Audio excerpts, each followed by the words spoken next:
Deməli, əziz tələbələr, mövzumuz oxşarlıqdır. Yenə də nəzərdə saxlayaq ki, oxşarlığı 9-cu sinif həcmində yalnız buraxılış üçün nəzərdə tuturuq.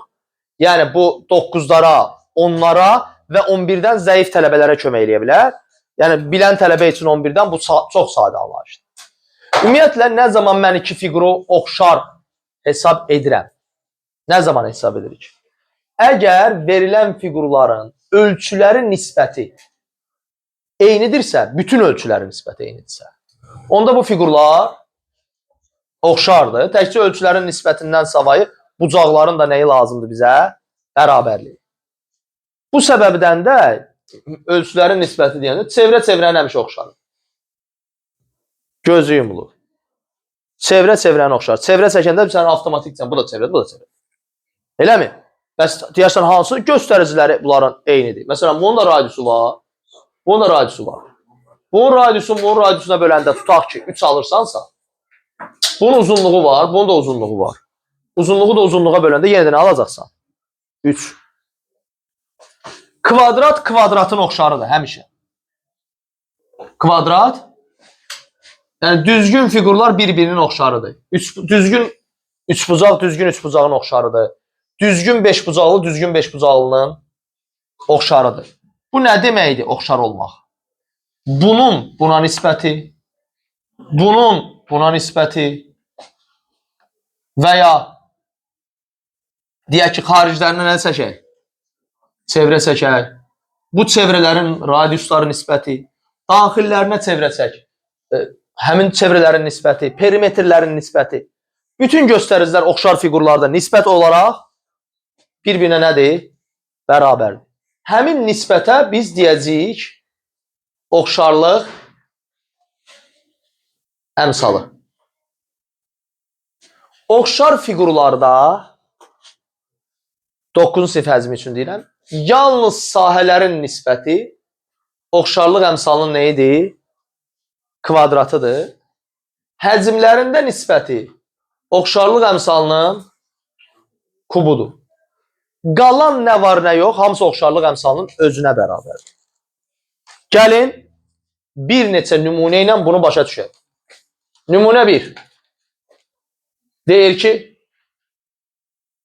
iki fiqur bir-birinə oxşardır. Oxşarlıq işarəsində belə bir dalğa qoydu. İki fiqur bir-birinə oxşardır. Və onların tərəflərinin nisbəti, uyğun tərəflərinin nisbəti 3-dür. İndi soruşur, onların perimetrlərinin nisbəti neçədir? Sən də başa düşürsən ki, bu fiqurlar oxşardırlarsa, tərəflərin nisbəti oxşarlıq əmsalını verməlidir. Perimetrlərin nisbəti də neyi verməlidir? Oxşarlıq əmsalını. Yəni, fikrimiz buradadırsa, tərəflərin nisbəti 3-dürsə, perimetrlərin də nisbəti qutardır. Nümunə 2. Deyirəm ki, 2 kvadratın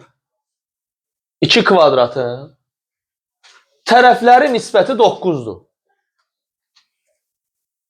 Onların xaricinə çəkilən çevrələrin radiusları nisbətini tap. Yenə də nədir? 9-dur. Çünki Seydova kvadratın onsuz da nə idi? Oxşarı idi. Məsələn, nümunə 3. Deyirəm ki, bir üçbucaq, o biri üçbucağın oxşarıdır. Bunun tənböləni 3 kökdə 3-dür. Bunun tənböləni kökdə 3-dür. Bunun bu tərəfi 6-dırsa, bunun burada dayanan tərəfi nəyə bərabərdir? 2-yə. Tələbə də deyir ki, bu oxşardılarsa, buradan bura keçəndə neyniyib? 3 dəfə azalma olub. Onda burada 6-dırsa, orada da 3 dəfə azalma olacaq. 2. Yəni, sual çətin deyil, əgər məntiqli işlədirsənsə. Nümunə 4. Deyək ki, oxşar fiqurların perimetrlərin nisbəti 7-dir. Soruşuram ki, bunların sahələri nisbətini tap. Deyəcəksən ki, aha müəllim, perimetrlərin nisbəti 7-dirsə, sahələrin nisbəti oxşarlıq əmsalının nə idi? Kvadratıdır. Deməli neçə eləməlidir? 49. Fərq bir dənə buradadır. Hə. İndi isə biraz daha ciddi anlayışları deyək. Üçbucaqların oxşarlıq əlamətləri var. Bu TTT əlamətidir. TBT əlamətidir və BB əlamətidir. Buraxılışa düşəcək əlamət bu olacaq deyənə. Təkcə bunu deyirəm. Ancaq yenə də deyirəm 90 plus yazanlar, yüksək nəticə göstərənlərlə biz o buraxılışdan sonra da davam edib bütün əlamətləri öyrənəcəyik. Amma buraxılışa düşən oxşarlıq əlaməti BB olacaq. Bucaq, bucaq. Əgər bir üçbucağın iki bucağı o biri üçbucağın iki bucağına bərabərdirsə, bu üçbucaqlar oxşardır. Amma nə cür oxşardır? İstədiyin kimi yaza bilməzsən. Bax, məsələn, bir ABC üçbucağımız olsun, bu bucaq alfa olsun, bu bucaq beta olsun. Bir də başqa bir üçbucağımız var. M, N, K, bura alfa olsun, bura beta olsun. İndi məndən soruşsalar ki, bunların oxşarlığını yaz. Mən məsələn, birini yazacağım ABC, amma o birisini artıq NMK yaza bilmərəm. Birinci A-nı demişəm. A-da görsən heç bucaq yoxdur. Burada nə yazacağım? Yazacağım K. Sonra B-ni demişəm. B neydi burada? M. Sonra S-ni demişəm. L. Uyğun nisbətləri yazandan sonra nə edə bilərəm? Deyə bilərəm ki, AB-nin KM-ə, AC-nin KN-ə, BC-nin MN-ə nisbətlərinin hamısı nəyi verir? Oxşarlıq əmsalını. Hamısı K-nı verir. Gəl indi buna bir samballı sual deyək. Ki, nə cür düşə bilər? Ya Süleyman müəllim, bax. Əsas buraxılışa düşə biləcək tip budur. Yüngül tipdə düşə bilər, bayaq dediyimiz.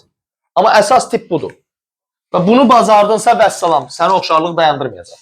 Bir sual oxşarlıq olacaq. Məsələn, şəkli belə çəkəcəklər.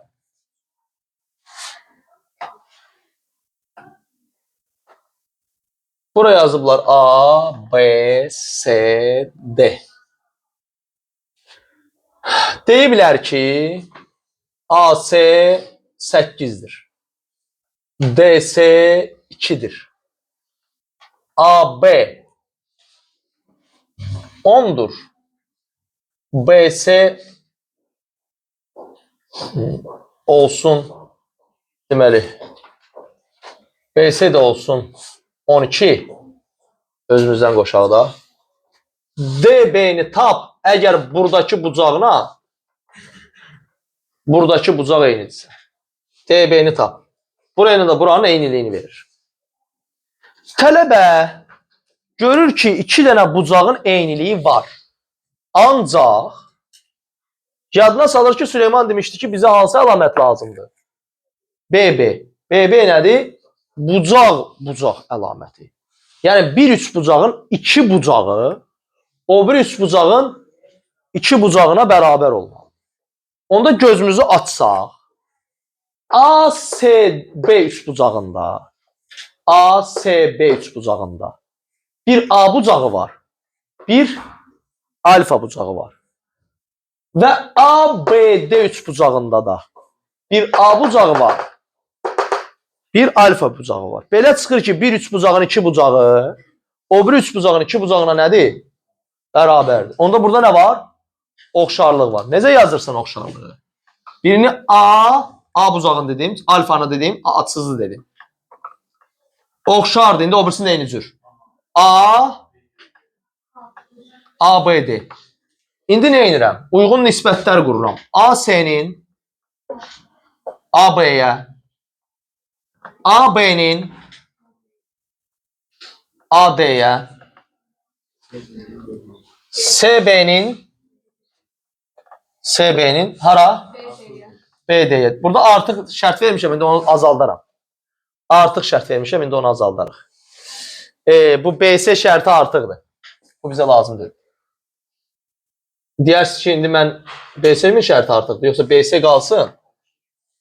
BS qalsın. AC şərti artıq edək. BS 12 yazmışdım. Tələbə nə edir? Deyər ki, müəllim, AB-ni mən bilirəm. AB neçədir? 10. Bura neçədir? 10. AD. Bilmirəm neçədir. Gəlin, şərtlərdə DS yox. AD-ni verək. AD olsun neçə? AD-ni versə, mən haran soruşur? DB-ni. DB. Bura bir X deyək. SB var bizdə şərtdə.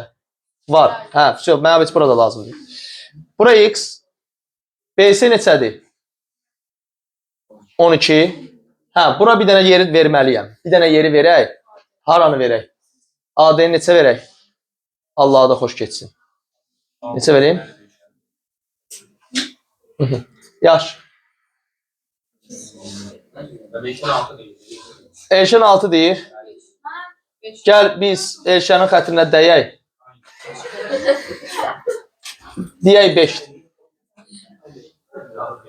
Elşən xətrinə dəyək. AD-ni verdiyi 5. İndi buradan AD-ni verdiysə, burada neçədir? 10'dur. Burada neçədir? 5'dir. Burada neçədir? 12'dir. Burada X-dir. İndi yol üstü qoşduğuma görə narahat oldu, amma heç olmaz. 10 vur X nəyə bərabər oldu? 60'ı da ona böldük. 6. Bir daha təkrarlayıram. Rəqəmləri yol üstü verdim deyənə gərək yoxlayaydım mövcudluğunu, figuru. Yoxlamağa imkan olmadı. Birini də deyək. Məsələn,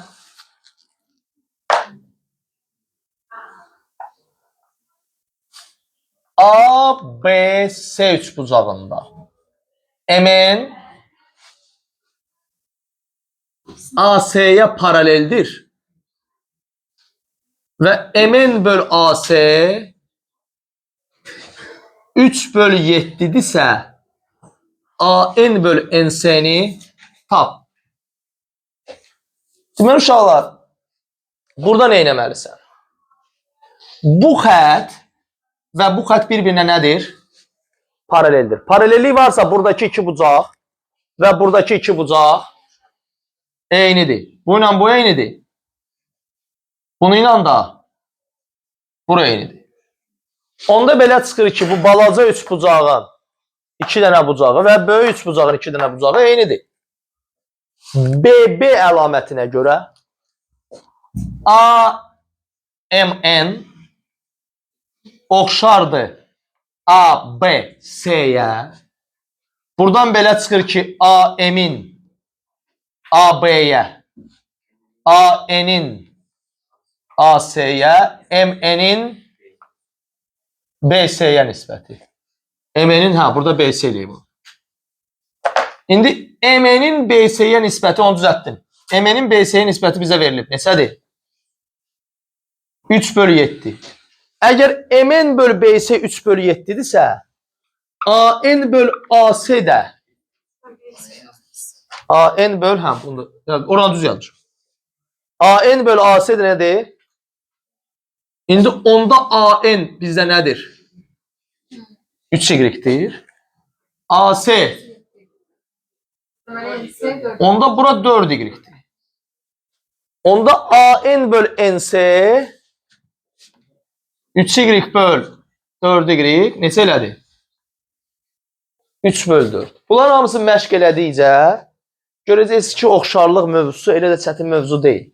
Amma nə etmək lazımdır uşaqlar? Məşq eləmək lazımdır. Vəssalam. Yandıra bilərik.